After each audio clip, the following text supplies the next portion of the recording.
Hey YouTube, my name is Jeff and welcome back to my series. This will be the last episode of my 3D printing a phone holder mini-series. In the previous video, I talked about the design improvements I made to the new version and showed a visual comparison of the two.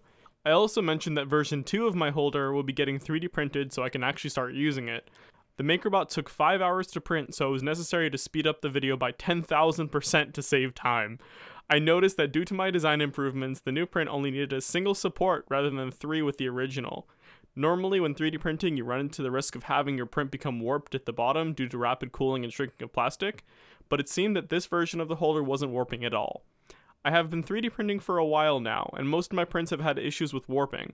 I think this case had to do with the fact that this version didn't have as many supports, so there was less plastic to warp.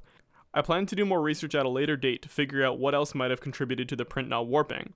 Once the print completed, I was presented with the final version of the phone holder. Here are both the holders.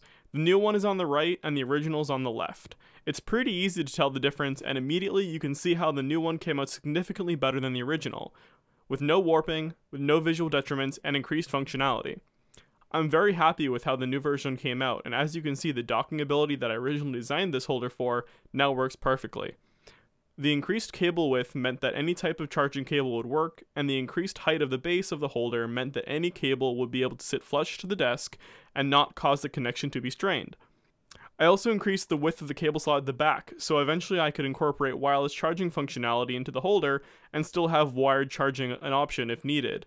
The entire process of designing a phone holder for my desk, after not being able to find one I liked, 3D printing it, remodeling and fixing the issues in a second version, and then printing out the final version was quite a learning experience, and I'm excited to start using it. I hope you enjoyed this mini-series as much as I enjoyed making it. If you're excited to see more content like this in the future, be sure to like this video and stay tuned.